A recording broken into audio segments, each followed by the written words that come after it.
Assalamualaikum warahmatullahi wabarakatuh.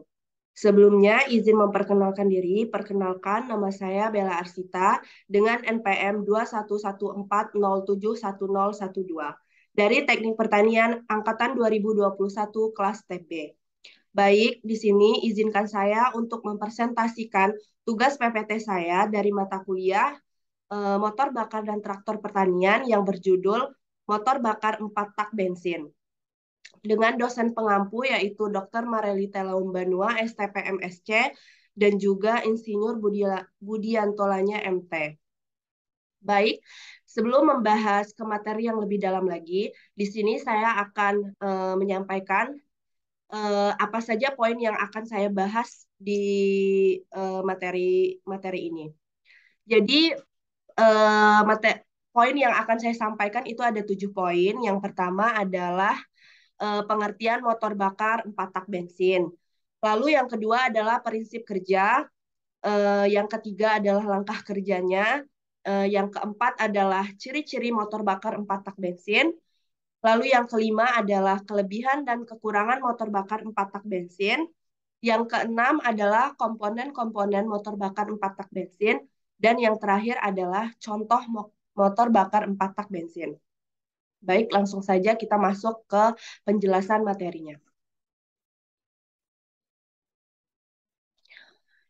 Poin yang pertama adalah pengertian motor bakar 4 tak bensin.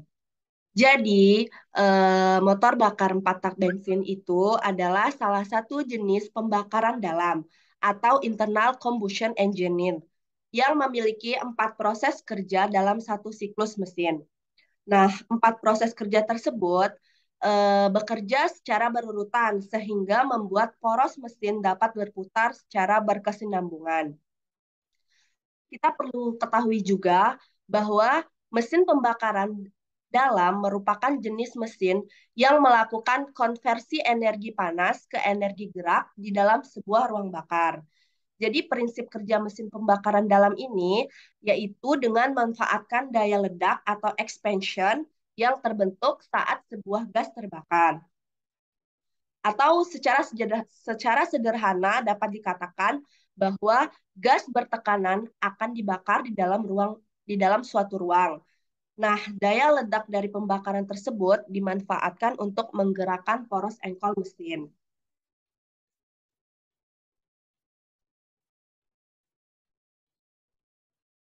Lanjut ke poin yang kedua. Poin yang kedua adalah membahas tentang prinsip kerja motor bakar 4 tak bensin. Prinsip kerja dari mesin 4 tak ini yaitu untuk menghasilkan gerak putaran engkol yang berkesinambungan. Nah, maka diperlukan banyak siklus pada mesin mesin itu. Jadi, satu siklus mesin 4 tak dapat menghasilkan 1 kali pembakaran pada 2 kali putaran engkol dengan 4 proses yang berurutan. Proses tersebut atau 4 proses tersebut itu meliputi yang pertama langkah hisap atau intake stroke, lalu yang kedua adalah langkah kompresi atau compression stroke, yang ketiga langkah usaha atau power stroke, dan yang terakhir adalah langkah buang atau exhaust stroke. Apa sih langkah hisap itu? Jadi di sini pengertian dari langkah hisap itu sendiri atau penjelasan dari langkah hisap itu sendiri adalah langkah hisap atau intake pada langkah ini itu tuh piston bergerak dari titik mati atas atau TMA ke titik mati bawah atau TMB. Nah, secara bersamaan klep isap antara karburator dan ruang bakar itu tuh terbuka. Nah, hal ini yang membuat campuran bahan bakar dan udara masuk ke dalam ruang silinder. Lanjut ke langkah kedua, yaitu langkah kompresi. Nah, di langkah kompresi ini terjadi eh, piston itu bergerak naik dari titik mati bawah ke titik mati atas. Nah, hal ini dapat mengakibatkan klep isap dan klep buangnya tertutup. Nah, piston yang naik akan memampatkan campuran bahan bakar dan udara di ruang silinder, sehingga suhu udara menjadi tinggi. Lanjut lagi, lanjut lagi ke proses yang ketiga atau langkah yang ketiga, itu langkah usaha. Pada langkah usaha, pembakaran akibat kompresi, bahan bakar dan udara dalam tekanan dan suhu tinggi, busi itu akan menyala dan memercikan bunga api yang dapat membakar campuran bahan bakar dan udara yang sudah panas. Nah, setelah itu terjadilah ledakan tenaga yang membuat piston dari titik mati atas menuju titik mati bawah. Akibat dari gerakan piston tersebut yang menuju ke bawah itu, nah akan menyebabkan kruk as berputar dan menghasilkan tenaga. Lalu yang terakhir adalah langkah buang atau exhaust. Pada langkah buang ini prosesnya adalah jadi setelah terjadi pembakaran, tentu saja gas sisa pembakaran itu harus dibuang. Nah, pada langkah ini piston itu kembali bergerak dari titik mati bawah atau TMB ke titik mati atas yang secara bersamaan terjadi pembukaan pada klep buang. Terus gas sisa pembakaran itu akan keluar dari klep buang dan diteruskan melalui knalpot. Itulah penjelasan dari 4 langkah pada empat motor bakar 4 tak bensin. Selanjutnya adalah komponen-komponen motor bakar 4 tak bensin. Komponen-komponen motor bakar 4 tak bensin itu yang pertama itu itu ada 11. Jadi yang pertama ada head cylinder head. Nah, head cylinder atau kepala silinder itu merupakan blok mesin bagian atas yang memiliki fungsi yang bermacam-macam, dari mulai sebagai tempat pembakaran mesin, terus juga dapat sebagai tempat mekanisme katup bekerja. Terus yang kedua ada blok silinder mesin. Itu tuh silinder block adalah komponen yang secara fisik memiliki kesamaan dengan kepala silinder karena berbentuk agak kotak yang dipenuhi dengan sirip udara. Apa sih fungsi dari blok silinder ini? Jadi, fungsi dari blok silinder ini itu adalah sebagai rumah utama sebuah mesin. Karena kenapa disebut demikian? Karena gerakan naik turun piston itu berlangsung di komponen ini, maksudnya berlangsung di blok silinder ini. Lanjut, yang ketiga adalah bak transmisi. Bak transmisi atau blok transmisi itu adalah komponen yang paling besar pada mesin sepeda motor.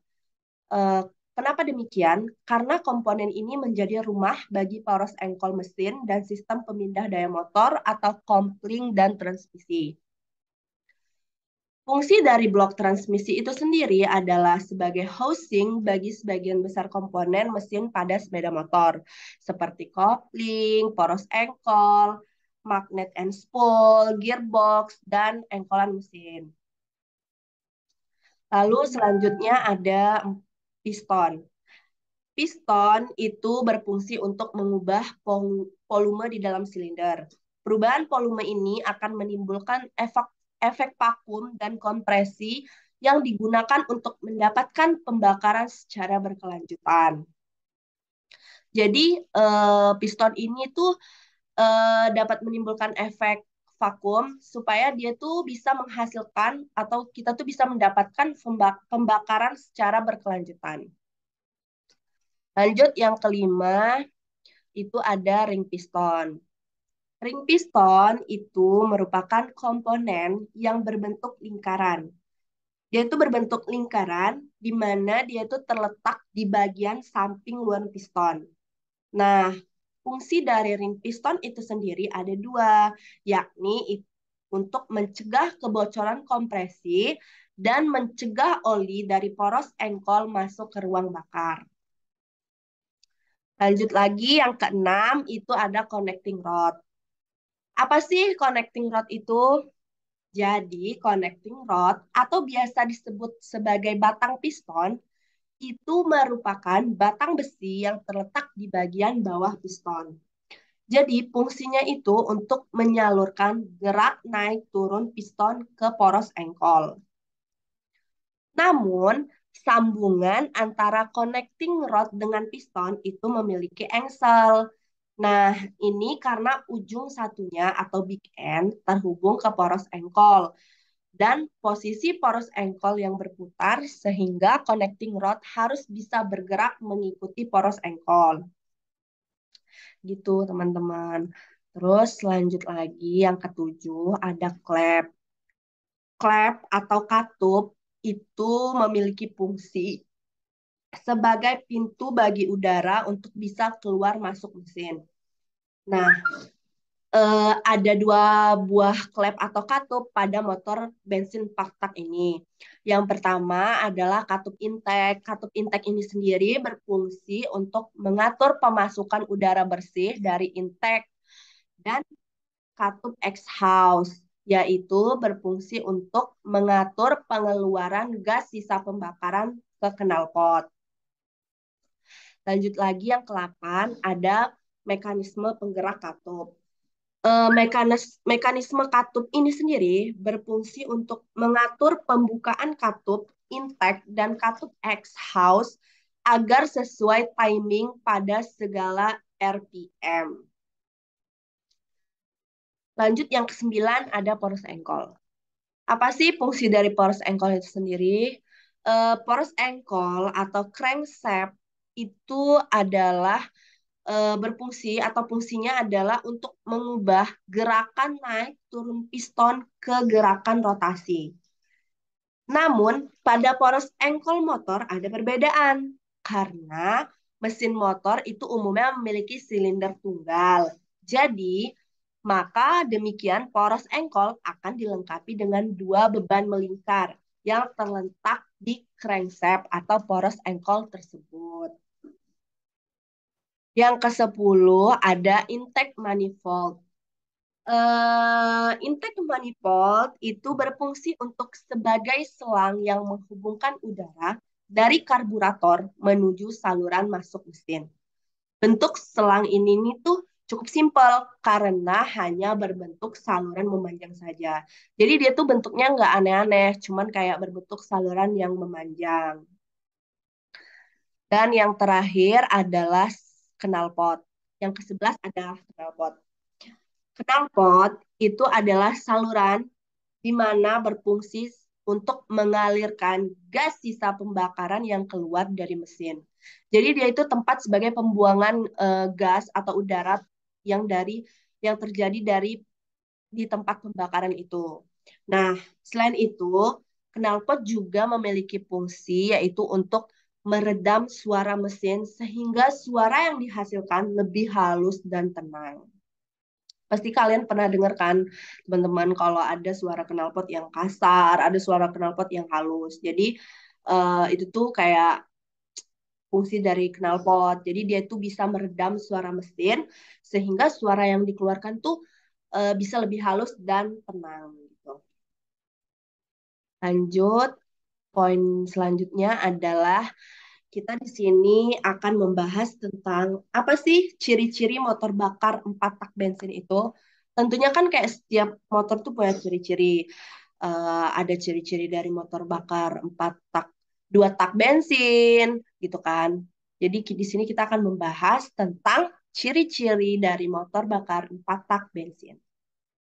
Nah, ciri-ciri mesin motor 4 tak bensin itu adalah yang pertama adalah gas buangnya itu tidak memiliki warna kecuali dia ada kerusakan. Jadi gas buang motor bakar 4 tak bensin itu normal. Dia tuh nggak ada warna apa-apa. Kecuali kalau memang dia mesin itu mengalami kerusakan, baru dia akan menimbulkan atau menunjukkan warna gitu. Yang kedua adalah bahan bakar atau BBM-nya lebih irit. Jadi motor bakar 4 tak bensin ini tuh bahan bakarnya tuh irit, teman-teman. Terus yang ketiga adalah motor bakar empat tak bensin ini menggunakan satu minyak pelumas, di mana minyak pelumas itu berfungsi untuk melumasi piston, ruang engkol, dinding silinder, serta transmisi. Oke, lanjut lagi ke poin selanjutnya, yaitu kita akan membahas tentang kelebihan dan kekurangan motor bakar empat tak bensin. Tentunya setiap motor bakar tuh punya kelebihan dan kekurangan. Nah, di sini kita akan membahas apa aja kelebihan dari motor bakar empat tak dan kekurangannya gitu. Baik, kita yang pertama akan membahas tentang kelebihannya dulu. Jadi kelebihan dari motor bakar empat tak bensin itu sendiri adalah yang pertama, konsumsi bensinnya lebih irit dan juga kerugian dari gas-gas yang terbuang itu sangat minim sekali, sangat kecil sekali. Terus yang kedua, pada putaran rendah, motor dapat bekerja dengan halus dan tidak ada kesalahan dalam proses pembakaran yang disebabkan langkah buang yang tidak sempurna. Jadi motor bakar 4 tak bensin ini pada saat dia melakukan putaran yang rendah, dia itu dapat bekerja dengan halus. Jadi dia itu nggak akan ada kesalahan sama sekali dalam proses pembakaran karena disebabkan oleh langkah buang yang tidak sempurna gitu. Terus yang ketiga adalah setiap proses kerja diselesaikan sepanjang satu langkah penuh sehingga dapat bekerja secara ideal yang menyebabkan tenaga rata-rata yang dihasilkan menjadi lebih tinggi. Jadi cara kerjanya motor bakar 4 tak bensin ini tuh itu tuh dapat diselesaikan dalam satu langkah penuh. Jadi karena dalam satu langkah penuh, jadi dia tuh dapat menghasilkan kerja yang ideal gitu. Terus dia tuh bisa menyebabkan tekanan rata-rata yang dihasilkan itu menjadi lebih tinggi. Lanjut lagi yang keempat, jadi motor bakar 4 tak bensin ini tuh cocok untuk putaran tinggi karena sistem pembilasannya itu lebih bagus atau lebih baik. Bagus ya, karena punya kelebihan tersendiri gitu. Terus yang kelima, pengaturan campuran udara dan bensin lebih mudah karena tidak dicampur dengan oli samping. Kelebihan kelebihan motor bakar 4 bensin ini sendiri itu tuh dia ini nggak dicampur dengan oli samping. Jadi campuran udara dan bensinnya itu tuh lebih mudah masuknya gitu. Terus itu kelebihan dari motor bakar 4 tak bensin ya, teman-teman. Sekarang selanjutnya kita akan membahas kekurangan. Pasti setiap ada kelebihan itu pasti ada kekurangan gitu kan. Nah, kekurangan dari motor bakar 4 tak bensin ini sendiri adalah yang pertama adalah konstruksinya lebih rumit karena adanya sistem katup. Jadi proses konstruksinya motor bakar 4 tak bensin ini rumit, teman-teman, karena dia mempunyai sistem katup. Terus yang kedua, bobot mesin untuk setiap satuan daya yang dihasilkan lebih besar. Dan yang ketiga, daya yang dihasilkan lebih kecil karena pada setiap langkah atau dua putaran poros engkol hanya terjadi satu kali usaha atau ekspansi. Jadi karena setiap langkahnya itu atau dua putaran poros engkolnya itu hanya terjadi dalam satu kali usaha atau ekspansi, maka daya yang dihasilkannya pun itu tuh kecil. Nah, terus yang keempat, getaran yang terjadi lebih besar. Dan yang kelima adalah sistem pengumasan harus sempurna agar mesin lebih awet. Baik, itu tadi kelebihan dan kekurangan dari motor bakar 4 tak bensin. Poin selanjutnya yang akan kita bahas adalah contoh motor bakar 4 tak bensin. Pasti kalian pengen tahu kan motor apa aja sih yang termasuk motor bakar 4 tak bensin gitu kan. Nah, di sini saya akan ngejelasin gitu. Saya akan ngasih tahu kalian apa aja motor bakar yang termasuk motor yang termasuk motor bakar 4 tak bensin. Jadi, contoh motor bakar contoh mo jadi contoh motor yang termasuk motor bakar 4 tak bensin itu antara lain adalah yang pertama Honda CBR 250 RR. Pasti kalian udah tahu lah sendiri gimana bentuk motornya gitu kan. Terus yang kedua ada motor Kawasaki Ninja ZX 25R. Terus yang ketiga adalah Yamaha NMAX. Jadi NMAX itu tuh termasuk motor bakar 4 bensin. Terus yang kelima ada Yamaha R15. Nah, yang keenam adalah Yamaha MT-15. Dan yang terakhir adalah Suzuki GSX R150. Dan masih banyak lagi jenis motor-motor lainnya yang pasti kalian pernah lihat, tapi kalian belum tahu mungkin motor itu tuh termasuk motor bakar 4 tak bensin atau bukan gitu kan. Atau mungkin kalian kalau lebih pengen tahu lebih banyak lagi, penasaran, kalian bisa search di Google, kalian bisa lihat sendiri guys, apa aja gitu motor yang termasuk motor bakar 4 tak bensin. Mungkin itu saja materi yang dapat saya sampaikan atau PPT yang dapat saya jelaskan atau sampaikan kepada kalian semua. Eh, Semoga materi yang saya sampaikan atau penjelasan yang saya berikan itu dapat kalian terima, dapat kalian pahami. Semoga kalian juga bisa mengerti apa yang saya sampaikan. Semoga kalian bisa mendapatkan ilmu dengan melihat atau mendengarkan penjelasan dari saya. Mungkin itu saja. Kurang dan lebihnya saya mohon maaf. Saya akhiri. Wabillahi taufiq wal hidayah. Wassalamualaikum warahmatullahi wabarakatuh. Terima kasih semua. Terus.